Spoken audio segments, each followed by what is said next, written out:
নমস্কাৰ সকলোকে স্বাগতম জনাইছো আসাম কেৰিয়াৰ পইণ্ট ইউটিউব চেনেলটোলৈ আজি আমি এছএছচি জিডি অৰ্থাৎ ষ্টাফ সিলেকশ্যন কমিশ্যনৰ আণ্ডাৰত যি জিডি পৰীক্ষা অৱতীৰ্ণ হ'বলগীয়া ছাত্ৰ ছাত্ৰীসকলৰ বাবে কিছুমান গুৰুত্বপূৰ্ণ জেনেৰেল নলেজৰ প্ৰশ্ন লৈ আহিছো গতিকে আহকচোন আমাৰ এই সেশনটো আৰম্ভ কৰোঁ আমাৰ প্ৰথম কুৱেশ্যনটো হৈছে who was the founder of the Mauryan empire অৰ্থাৎ মৌৰ্য সাম্ৰাজ্যৰ প্ৰতিষ্ঠাপক কোন আমাৰ ইয়াত অপশ্যন আছে option A Chanakya option B Chandragupta Maurya option C Ashoka আৰু অপশ্যন ডি কি বিন্দুসাৰ এতিয়া কি হ'ব বাৰু শুদ্ধ উত্তৰটো চাণক্য নে চন্দ্ৰগুপ্ত মৌৰ্য নে অশোক নে বিন্দুসাৰ এতিয়া আমাৰ শুদ্ধ উত্তৰটো হ'ব অপশ্যন কি অপশ্যন বি চন্দ্ৰগুপ্ত মৌৰ্য চন্দ্ৰগুপ্ত মৌৰ্যই কি প্ৰতিষ্ঠা কৰিছিলে মৌৰ্য সাম্ৰাজ্য এতিয়া আমি আৰু এটা কথা মনত ৰাখিব লাগিব কি এই চন্দ্ৰগুপ্ত মৌৰ্য পথ প্ৰদৰ্শক আছিলে কোন চাণক্য তেখেতৰ আৰু আন এটা নাম হৈছে কৌটিল্য আৰু তেখেতক বিষ্ণুগুপ্ত বুলিও জনা যায় আৰু তেখেতৰ দ্বাৰা ৰচিত এখন বিখ্যাত গ্ৰন্থ হৈছে কি অৰ্থশাস্ত্ৰ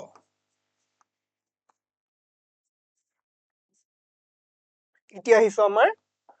দ্বিতীয়টো প্ৰশ্নলৈ দ্বিতীয়টো প্ৰশ্নত কি বুলি কৈছে which of the following port or terminals is not located in the Pacific Ocean অৰ্থাৎ তলৰ কোনটো বন্দৰ বা টাৰ্মিনেল প্ৰশান্ত মহাসাগৰত অৱস্থিত কি বুলি কৈছে অৱস্থিত নহয় বুলি কৈছে প্ৰশান্ত মহাসাগৰত অৱস্থিত নহয় ইয়াত কোত প্ৰশান্ত সাগৰত অৱস্থিত হয় বুলি কোৱা নাই কি বুলি কৈছে নহয় বুলি কৈছে আমি প্ৰশ্নটো ভালকৈ লক্ষ্য কৰিব লাগিব আমাৰ ইয়াত অপশ্যন কি দিছে এ সিডনী কোত আছে অষ্ট্ৰেলিয়া বি দিছে ইয়োকোহামা জাপান সি দিছে ৰিঅ' ডা জেনেৰিঅ ব্ৰাজিল আৰু ডি দিছে চাংহাই চীন ঠিক আছে এটা কি হ'ব বাৰু শুদ্ধ উত্তৰটো আমি ভালদৰে লক্ষ্য কৰিব লাগিব কি বুলি কৈছে প্ৰশান্ত মহাসাগৰত অৱস্থিত নহয় এতিয়া সিডনী এটো কি এটো প্ৰশান্ত মহাসাগৰত অৱস্থিত হয় নহয় ইয়োকোহামা এটো প্ৰশান্ত মহাসাগৰত অৱস্থিত হয় এতিয়া আমাৰ শুদ্ধ উত্তৰটো হ'ব অপশ্যন সি কি ৰিঅ' ডা জেনেৰিঅ এই ৰিঅ' ডা জেনেৰিঅ টাৰ্মিনেলটো ক'ত আছে বুলি ক'লে আমি ক'ব লাগিব ক'ত আছে আটলান্টিক ওশেন ঠিক আছে এতিয়া আমি আহিছো আমাৰ পৰৱৰ্তী প্ৰশ্নলৈ পৰৱৰ্তী প্ৰশ্নটো কি বুলি কৈছে when was Jana Gana Mana declared as the national anthem of India অৰ্থাৎ জনগণ মনক কেতিয়া ভাৰতৰ ৰাষ্ট্ৰীয় সংগীত হিচাপে ঘোষণা কৰা হৈছে আমাৰ ইয়াত অপশ্যন দিছে অপশ্যন এ 24 জানুৱাৰী 1950 অপশ্যন বি 26 জানুৱাৰী 1950 অপশ্যন সি 15 আগষ্ট 1947 আৰু অপশ্যন ডি 26 জানুৱাৰী 1952 এতিয়া আমাৰ ইয়াত অপশ্যন এত কৈছে 24 জানুৱাৰী 1950 আৰু অপশ্যন বি 26 জানুৱাৰী কথা কৈছে 26 জানুৱাৰী কি আমাৰ গণতন্ত্ৰ দিৱস গতিকে বহুতো এটোলৈ ভুল হৈ যায় আৰু কনফিউজন হৈ যায় গতিকে আমাৰ শুদ্ধ উত্তৰটো হ'ব অপশ্যন এ 24 জানুৱাৰী 1950 আৰু আমি সকলোৱে জানো জনগণ মন গীতটো কোনে ৰচনা কৰিছিল আমাৰ ৰাষ্ট্ৰীয় সংগীতটো তেখেত আছিল আমাৰ ৰবীন্দ্ৰনাথ ঠাকুৰ আৰু এটা কথা গুৰুত্বপূৰ্ণ যে তেখেতে বাংলাদেশৰ যিটো ৰাষ্ট্ৰীয় সংগীত আমাৰ সোনাৰ বাংলা হেতু তেখেতে ৰচনা কৰিছিল ঠিক আছে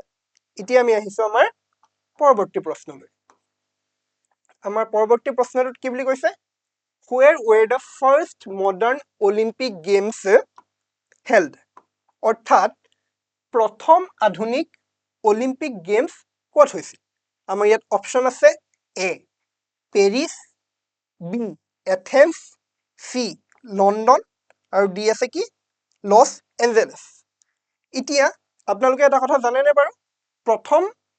আধুনিক অলিম্পিক গেমছ কেতিয়া হৈছিলে 1896 চনত আৰু ইয়াত পাৰ্টিসিপেট কিমান দেশে কৰিছিল বাৰু অনুমান জনাওক আপোনালোকে কমেন্টত বৰ্তমানটো কিমান দেশে কৰে প্ৰায় 190খন হক বা তাতকৈ অধিক দেশে পাৰ্টিসিপেট কৰে হয় নহয় সেইটো সময়ত মাত্ৰ কিমানে কৰিছিল গম পাইনে 14খন নেশ্যন অৰ্থাৎ কেৱল মাত্ৰ 14খন ৰাষ্ট্ৰইহে 1896 চনত যি অলিম্পিক গেমছ হৈছিল তাত অংশগ্ৰহণ কৰিছিল আৰু এই অলিম্পিক গেমছ ক'ত হৈছিলে অপশ্যন বি এথেন্স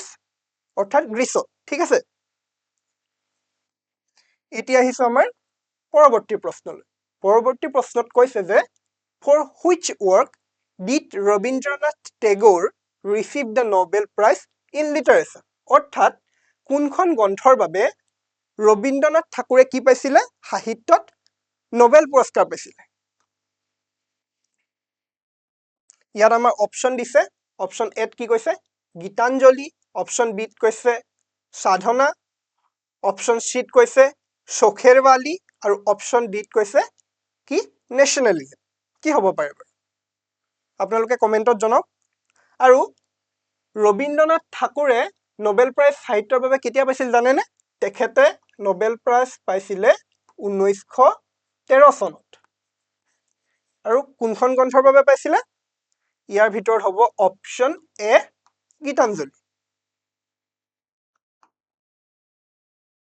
এতিয়া পৰৱৰ্তী প্ৰশ্নলৈ আহিছো পৰৱৰ্তী প্ৰশ্নটো কি বুলি কৈছে কৈছে যে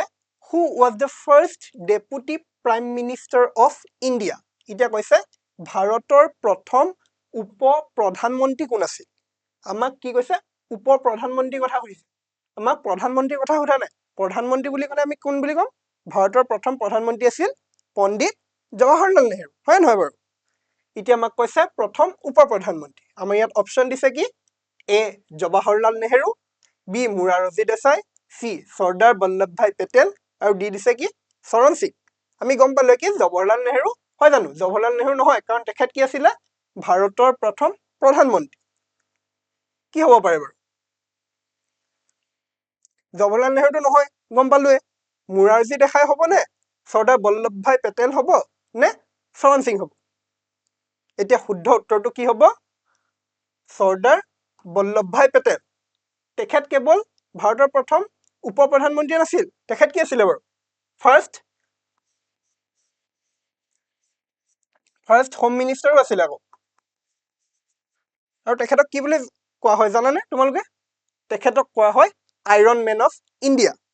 আৰু ভাৰতবৰ্ষত যেতিয়া ব্ৰিটিছৰ পৰা মুক্ত হৈছিলে তাততো বহুতো দেশীয় ৰাজ্য আছিলে আৰু সেই দেশীয় ৰাজ্যসমূহ আমাৰ ভাৰতবৰ্ষৰ লগত সামিল কৰাৰ ক্ষেত্ৰত কিন্তু তেখেতৰ অৱদান বহুত এক গুৰুত্বপূৰ্ণ অৱদান তেখেতে পালন কৰি গৈছে ঠিক আছে এতিয়া আমি আহিছো আমাৰ পৰৱৰ্তী প্ৰশ্নলৈ পৰৱৰ্তী প্ৰশ্নটোত কি বুলি কৈছে what is the title of the autobiography of M.K. Gandhi অৰ্থাৎ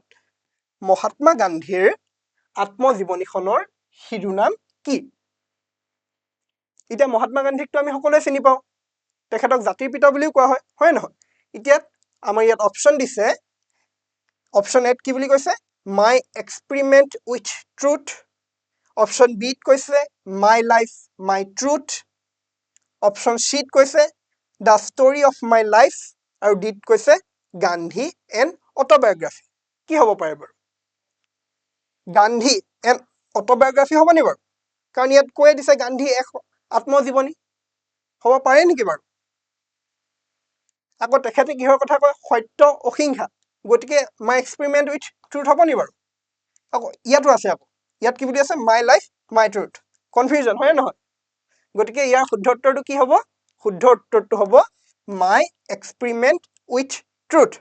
ইয়াৰ লগতে আমি আৰু এটা কথা মনত ৰাখিব লাগিব কি মনত ৰাখিব লাগিব যে মহাত্মা গান্ধীৰ যিখন আত্মজীৱনী নামটো কি আছিল মাই এক্সপেৰিমেণ্ট উইথ ট্ৰুথ সেইখন আমাৰ অসমীয়ালৈ অনুবাদ কৰা হৈছে আৰু অসমীয়ালৈ অনুবাদ কৰিছিল আমাৰ অমীয় কুমাৰ দাসদেৱে আৰু নামটো হৈছিল কি অসমীয়া অনুবাদত মোৰ সত্য অন্বেষণৰ কাহিনী অৰ্থাৎ মাই এক্সপেৰিমেণ্ট উইথ ট্ৰুথ ঠিক আছে এতিয়া আমি আহিছো আমাৰ পৰৱৰ্তী প্ৰশ্নলৈ নেক্সট প্ৰশ্নত কি বুলি কৈছে দ্য নেম উস্তাদ বিছমিল্লাহ খান ইজ এছ'চিয়েটেড উইথ এতিয়া উস্তাদ বিছমিল্লাহ খান নামটো কিহৰ সৈতে জড়িত বুলি কৈছে আমাৰ ইয়াত অপশ্যন দি থৈছে এইকেইটাৰ ভিতৰত কিবা এটাৰ লগত জড়িত এইকেইটা কি দিছে গোটেইকেইটা চাওঁচোন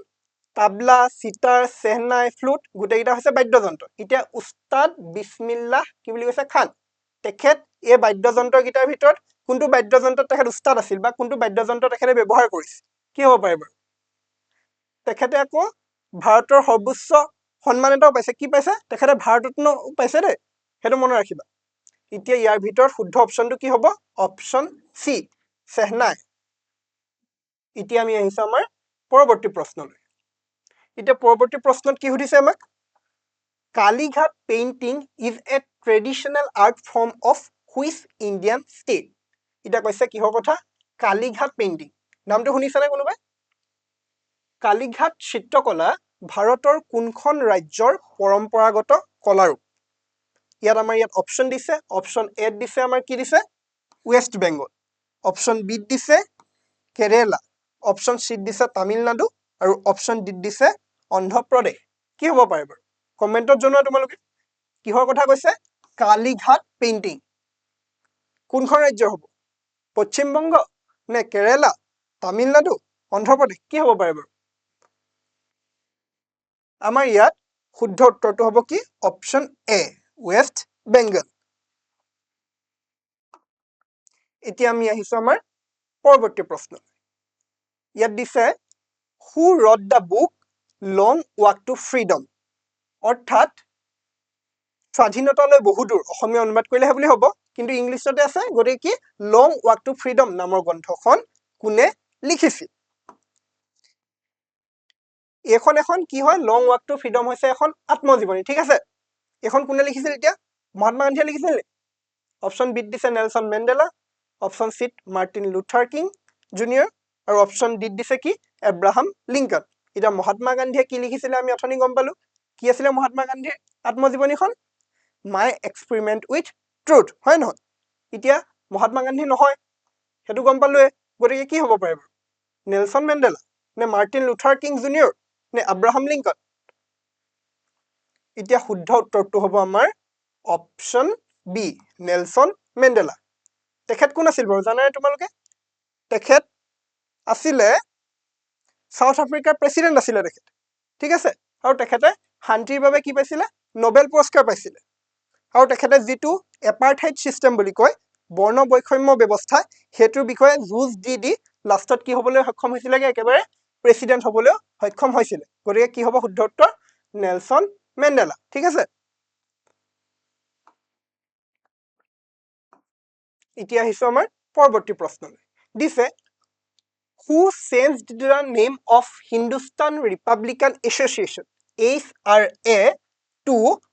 Hindustan Socialist Republic Association HSRA এতিয়া প্ৰশ্নটো কৈছে যে কোনে হিন্দুস্তান ৰিপাব্লিকান এছ'চিয়েশ্যনৰ নামটো সলনি কৰি কি কৰিছিল হিন্দুস্তান ছ'চিয়েলিষ্ট ৰিপাব্লিক এছ'চিয়েশ্যন কৰিছিল কিহৰ পৰা HR পৰা গৈ পিনি কি হৈছিলগে HR পৰা কনভাৰ্ট হৈ পিনি চেঞ্জ হৈ পিনি কি হৈছিলে HSRA Hindustan socialist Republic association প্ৰথমত কি এই শব্দটো ক'ত গ'ল আমাৰ এই ছ'চিয়েলিষ্ট শব্দটো নাছিলে ইয়াত আমাৰ অপচন দিছে option A Sukhdev option B Chandrashekhar Azad option C Ramprasad Bismil option D Ashfaqulla Khan ঠিক আছে ইয়াত কি হ'ব বাৰু আপোনালোকে কমেণ্টত জনাওক যিহেতু ইয়াত দিছে কি অপচন চি দিছে ৰামপ্ৰসাদ বিছমিল তেখেত প্ৰত্যক্ষভাৱে কিহৰ লগত জড়িত হৈছিল জানানে তেখেত জড়িত হৈ আছিলে HRA ঠিক আছে HRA অৰ্থাৎ হিন্দুস্তান ৰিপাব্লিকান এছ'চিয়েশ্যন তাৰ লগত প্ৰত্যক্ষভাৱে জড়িত হৈ আছিল আৰু ইয়াৰ নামটো সলনি কোনে কৰিছিলে হিন্দুস্তান ছ'চিয়েলিষ্ট ৰিপাব্লিক এছ'চিয়েশ্যন কৰিছিলেগে কোনে আমাৰ চন্দ্ৰশেখৰ আজাদে ঠিক আছে এতিয়া আমি আহিছো আমাৰ পৰৱৰ্তী প্ৰশ্নলৈ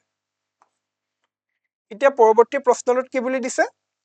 হু design the national flag off India অৰ্থাৎ ভাৰতৰ জাতীয় পতাকাখন কোনে ডিজাইন কৰিছিল ইয়াত আমাৰ ইয়াত অপচন দিছে এ মহাত্মা গান্ধী বি জৱাহৰলাল নেহেৰু চি পিংগলি ভেংকায়া আৰু ডি সুভাষ চন্দ্ৰ বোস এতিয়া আটাইকেইজন নামে একেবাৰে স্বাধীনতা সংগ্ৰামীয়ে হওক বা ভাৰতৰ ইতিহাসত ভাৰতৰ ৰাজনৈতিক ক্ষেত্ৰত জিলিকি থকা ব্যক্তি হয় নাই এতিয়া মহাত্মা গান্ধী একেবাৰে স্বাধীনতা সংগ্ৰামী জাতিৰ পিতা বুলি কওঁ এতিয়া জৱাহৰলাল নেহেৰু কোন আছিল তেখেত ভাৰতৰ প্ৰথম প্ৰধানমন্ত্ৰী পিংগলি ভেংকীয়া ঠিক সেইদৰে তেখেতো এগৰাকী স্বাধীনতা সংগ্ৰামী আছিল আৰু সুভাষ চন্দ্ৰ বোস তেখেতকতো আমি জানোৱেই হয় নহয় কি হ'ব বাৰু ইয়াৰ শুদ্ধ উত্তৰটো হ'ব অপশ্যন চি পিংগলি ভেংকীয়া আৰু তেখেতে এই নেশ্যনেল ফ্লেগখন কেতিয়া প্ৰস্তুত কৰি উলিয়াইছিল গম পোৱা নে তেখেতে প্ৰস্তুত কৰি উলিয়াইছিল 1921 চনত আৰু আমাৰ যি ভাৰতৰ জাতীয় পতাকাখন আছে এইখন 22 জুলাই 1947 চনত ইয়াৰ বৰ্তমানৰ যি ৰূপ সেই ৰূপত গ্ৰহণ কৰা হৈছে ঠিক আছে এতিয়া আমি আহিছো আমাৰ পৰৱৰ্তী প্ৰশ্নলৈ এতিয়া পৰৱৰ্তী প্ৰশ্নত কি বুলি কৈছে who is known as the father of green revolution in India অৰ্থাৎ সেউজ বিপ্লৱৰ পিতৃ বুলি ভাৰতৰ সেউজ বিপ্লৱৰ পিতৃ বুলি কাক কোৱা হয় ইয়াত আমাৰ ইয়াত অপশ্যন আছে MS স্বামীনাথন বি আছে ভাৰ্গেছ কুৰেইন চি আছে বিক্ৰম সাৰাভাই আৰু ডি আছে হোমী জে ভাবা অৰ্থাৎ হোমী জাহাংগীৰ ভাবা এতিয়া কি হ'ব পাৰে সেউজ বিপ্লৱৰ কি বুলি কৈছে পিতৃ বুলি কৈছে অৰ্থাৎ তেখেতে এগ্ৰিকালচাৰৰ ক্ষেত্ৰত কি কৰিছিলে এটা ৰিভলিউশ্যন আনিছিল অৰ্থাৎ বিপ্লৱ আনিছিল যদি আমাৰ ভাৰ্গেছ কুৰেইন বুলি ক'লেহেঁতেন তেতিয়া আমি কিহৰ কথা ক'লো হয় হোৱাইট ৰিভলিউশ্যন ঠিক আছে হোৱাইট ৰিভলিউশ্যনৰ পিতৃ বুলি কোৱাহেঁতেন আমি ক'লো হয় ভাৰ্গেছ কুৰেইন এতিয়া আমাক কৈছে সেউজ বিপ্লৱৰ পিতৃ গতিকে আমাৰ শুদ্ধ উত্তৰটো হ'ব MS স্বামীনাথন এতিয়া আমি আহিছো আমাৰ পৰৱৰ্তী প্ৰশ্নলৈ এতিয়া পৰৱৰ্তী প্ৰশ্নত দিছে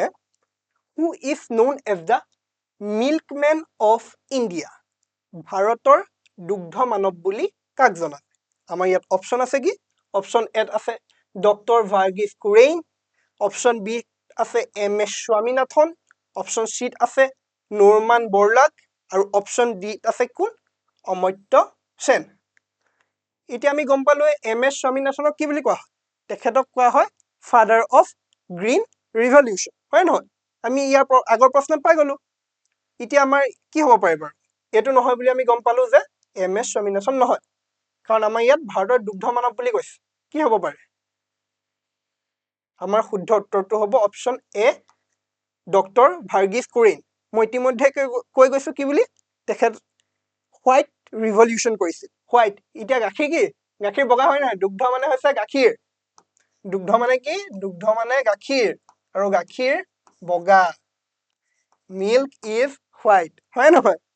এতিয়া আমি আহিছো আমাৰ পৰৱৰ্তী প্ৰশ্নলৈ পৰৱৰ্তী প্ৰশ্নত কৈছে who is the person famous for his association with India's 5-year plans আমি জানো ভাৰতত বৰ্তমান নহয় প্ৰথম অৱস্থাত কি হৈছিলে পঞ্চবাৰ্ষিক পৰিকল্পনা হৈছিল হয় নহয় এতিয়া আমাক সুধিছে যে ভাৰতৰ পঞ্চবাৰ্ষিক পৰিকল্পনাৰ সৈতে জড়িত কোনগৰাকী ব্যক্তিৰ তলত থকা এতিয়া এত আছে জৱাহৰলাল নেহেৰু বিত আছে প্ৰশান্ত চন্দ্ৰ মহলানবিছ চিত আছে অমৰ্ত্য সেন ডিত আছে ৰঘুৰাম ৰাজন কি হ'ব পাৰিব শুদ্ধ উত্তৰটো জনাওক আপোনালোকে কমেণ্টত ভাৰতৰ কি বুলি কৈছে 5-year প্লেনছ অৰ্থাৎ পঞ্চবাৰ্ষিক পৰিকল্পনাৰ লগত জড়িত বিশেষভাৱে শুদ্ধ উত্তৰটো হ'ব আমাৰ অপশ্যন বি প্ৰশান্ত চন্দ্ৰ মহলানবিছ আৰু আমি চমুকেও থাকে কেতিয়াবা অপশ্যনত চমুকে কি বুলি থাকে কেতিয়াবা PC মহলানবিছ বুলি থাকে ঠিক আছে এতিয়া আমি আহিছো আমাৰ পৰৱৰ্তী প্ৰশ্নলৈ পৰৱৰ্তী প্ৰশ্নত দিছে when watch the MGNREGA scheme launched এতিয়া কৈছে MGNREGA আঁচনিখন কেতিয়া আৰম্ভ কৰা হৈছিল এতিয়া MGNREGA মানে কি গম পাইছানে MGNREGA মানে হৈছে Mahatma Gandhi national rural employment guarantee act ঠিক আছে এতিয়া এই আঁচনিখন MGNREGA আঁচনিখন কি বুলি কৈছে কেতিয়াৰ পৰা আৰম্ভ কৰা হৈছিল আমাৰ ইয়াত অপশ্যন দিছে February 2, 2005 February 2, 2006 অপশ্যন চিত কি বুলি দিছে April 1, 2005 আৰু অপশ্যন ডি দিছে October 2, 2006 কি হ'ব পাৰে বাৰু কিন্তু বৰ্তমান MGNREGA এক্টখন কি বুলি কৰিলে গম পোৱা নে বৰ্তমান কি বুলি কৰিলে VBG ৰামজি বুলি কৰিলে ঠিক আছে ইয়াৰ সম্পূৰ্ণ ৰূপটো কি বিকশিত ভাৰত গ্যাৰান্টি ফৰ रोजगार आजीविका মিছন যিটো ব্ৰেকেটত গ্ৰামীণ এতিয়া এইবাৰ এইটো কৰিছে 2025 লাষ্টৰ ফালে এই MG এনৰেগা নামটো হলনি কি কৰি পেলালে এই নামটো কৰিলে গতিকে MG এনৰেগা আঁচনিখন এতিয়া কেতিয়া আৰম্ভ কৰা হৈছিল আমাৰ শুদ্ধ উত্তৰটো হ'ব ফেব্ৰুৱাৰী 2 2006 ঠিক আছে এতিয়া আমাৰ নেক্সট প্ৰশ্নটো হৈছে who is known as the Shakespeare of India এতিয়া ভাৰতৰ শেক্সপিয়াৰ বুলি কাক কোৱা হয় এতিয়া আমাৰ ইয়াত অপচনত কি বুলি দিছে অপচন এ দিছে কালিদাস অপচন বি দিছে আমিৰ খৰচু অপচন সি দিছে তুলসীদাস আৰু অপচন ডি দিছে জয়দেৱ কি হ'ব পাৰে জনক কমেন্টত কি হ'ব কালিদাস হ'ব নে আমিৰ খসৰু নে তুলসীদাস নে জয়দেৱ মই হিন্ট এটা দিছো বাৰু হিন্টটো হৈছে কুমাৰ সম্ভৱম গ্ৰন্থখন কোনে লিখিছিল যদি জানা উত্তৰ হেতুৱে হ'ব কোনে লিখিছিল বাৰু কুমাৰ সম্ভৱম গ্ৰন্থখন কোনে লিখিছিলে কালিদাসে লিখিছিল আৰু ভাৰতৰ শেক্সপিয়াৰ বুলি কাক কোৱা হয় কালিদাসক কোৱা হয় ঠিক আছে এতিয়া আমি আহিছো আমাৰ পৰৱৰ্তী প্ৰশ্নলৈ এটা পৰৱৰ্তী প্ৰশ্নত সুধিছে in which part of the Indian Constitution are the directive principles of state policy DPSP enshrined অৰ্থাৎ ভাৰতীয় সংবিধানৰ কোনটো অংশত ৰাষ্ট্ৰীয় নীতি নিৰ্দেশক তত্ত্বসমূহ অৰ্থাৎ DPSP সন্নিবিষ্ট হৈ আছে কি হ'ব পাৰে অপচন এ দিছে পাৰ্ট 3 অপচন বি দিছে পাৰ্ট 4 অপচন সি দিছে পাৰ্ট 5 আৰু অপচন ডি দিছে কি পাৰ্ট 4A এতিয়া আমাক কিহৰ কথা কৈছে ভালদৰে লক্ষ্য কৰিব লাগিব directive principles of state policy DPSP কথা কৈছে যদি আমাক ফান্ডামেন্টাল ৰাইটছৰ কথা ক'লেহেঁতেন তেতিয়া কি হ'লহেঁতেন তেতিয়া হ'লহেঁতেন পাৰ্ট 3 অফ ইণ্ডিয়ান কনষ্টিটিউশ্যন এইটো হ'লে কি হ'ব ফান্ডামেন্টাল ৰাইটছ হয় নহয় এইটো মনত ৰাখিব লাগিব যদি পাৰ্ট 4A ক'লে হয় তেতিয়া হ'লে কি হ'লহেঁতেন তেতিয়া হ'লে হ'লহেঁতেন ফান্ডামেন্টাল কি বাৰু পাৰ্ট 3 হ'লে ফান্ডামেন্টাল ৰাইটছ হয় পাৰ্ট 4A হ'লে হ'ব ফান্ডামেন্টাল ডিউটিজ অৰ্থাৎ আমাৰ মৌলিক কৰ্তব্য হ'লহেঁতেন পাৰ্ট 4A আমাৰ মৌলিক কৰ্তব্য সন্নিবিষ্ট হৈ আছে পাৰ্ট 3 হৈ আছে আমাৰ মৌলিক অধিকাৰসমূহ ফান্ডামেন্টাল ৰাইটছবোৰ গতিকে আমাক কি বুলি ক'লে DPSP কথা কৈছে গতিকে DPSP টো কি হ'ব আমাৰ পাৰ্ট 4ত হ'ব ঠিক আছে এতিয়া আমি আহিছো আমাৰ নেক্সট প্ৰশ্নলৈ নেক্সট প্ৰশ্নত কৈছে how many times has the Indian Constitution been amended so far এতিয়া ভাৰতীয় সংবিধানখন এতিয়ালৈকে কিমান বাৰ সংশোধন কৰা হৈছে বুলি সুধিছে আমি জানো যে কি হৈছিলে ভাৰতীয় সংবিধানখন 1950 চনৰ 26 জানুৱাৰীৰ পৰা কাৰ্যকৰী হৈছিল আৰু সময়ৰ লগে লগে যেহেতু আমাৰ কিছুমান নীতি নিয়ম সলনি হৈ থাকে আমাৰ পৰিবেশ পৰিস্থিতি সলনি হৈ থাকে হয় নহয় গতিকে আমাৰ কি হয় সংবিধানখনো সংশোধন কৰি থাকিবলগীয়া হয় অৰ্থাৎ এমেন্ড কৰি থাকিবলগীয়া হয় আৰু কৰি এতিয়া কিমান পাইছেগে সুধিছে আমাক প্ৰশ্নটো এতিয়া আমাৰ অপচন এ দিছে 100 অপচন বি দিছে 104 অপচন সি দিছে 105 আৰু অপচন ডি দিছে 106 কি হ'ব পাৰে বাৰু কিন্তু এই ডাটাসমূহ কিন্তু ষ্টেটিক নহয় এতিয়া বৰ্তমান ইমান হৈ আছে আকৌ এবছৰ পিছত আকৌ বাঢ়ি যাব বা ছমাহ পিছত ঠিক আছে এতিয়া শুদ্ধ উত্তৰটো হ'ব অপচন ডি 106 এতিয়া আহিছো আমি আমাৰ সেশনৰ আজিৰ শেষৰটো প্ৰশ্নলৈ শেষৰটো প্ৰশ্নত কি বুলি কৈছে আমাৰ The United Nations has declared the year 2026 as what এতিয়া ৰাষ্ট্ৰসংঘই 2026 বৰ্ষটো কি বুলি ঘোষণা কৰিছে আমাৰ ইয়াত অপচন দি থৈছে অপচন এ দিছে ইন্টাৰনেশনেল ওমেন্স ডে ইয়াৰ আন্তঃৰাষ্ট্ৰীয় নাৰী বৰ্ষ অপচন বি দিছে ইন্টাৰনেশনেল ইয়াৰ অফ ৰুৰেল ডেভেলপমেন্ট গ্ৰাম্য উন্নয়ন বৰ্ষ আৰু অপচন সি দিছে ইন্টাৰনেশনেল ইয়াৰ অফ ওমেন ফাৰ্মাৰ মহিলা কৃষক বৰ্ষ আৰু অপচন ডি দিছে ইন্টাৰনেশনেল ইয়াৰ অফ ফুড সিকিউৰিটি অৰ্থাৎ খাদ্য সুৰক্ষা বৰ্ষ এতিয়া কি হ'ব পাৰে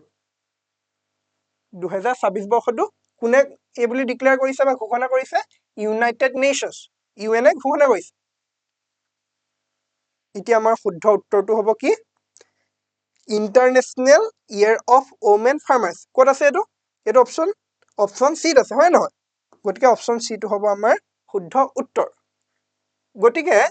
আজি আমাৰ সেশনত আমি সৰ্বমুঠ কেইটা কুৱেশ্যন আলোচনা কৰিলো 20টা কুৱেশ্যন আৰু ইয়াৰ লগত জড়িত কথাবোৰ কৈ গলো যেহেতু আমি প্ৰত্যেকটো কুৱেশ্যন আমি লিখি বা প্ৰত্যেকটো কুৱেশ্যন ইয়াত দিবলৈ সম্ভৱপৰ নহয় আমি দিছো কি আটাইতকৈ গুৰুত্বপূৰ্ণ প্ৰশ্ন গতিকে এনেকুৱা ধৰণৰ ভিডিঅ'বোৰ পাই থাকিবলৈ হলে আমাৰ চেনেলটো চাই থাকিব লগতে লাইক শ্বেয়াৰ এণ্ড ছাবস্ক্ৰাইবো কৰিব গতিকে আজিলৈ ইমানেই ধন্যবাদ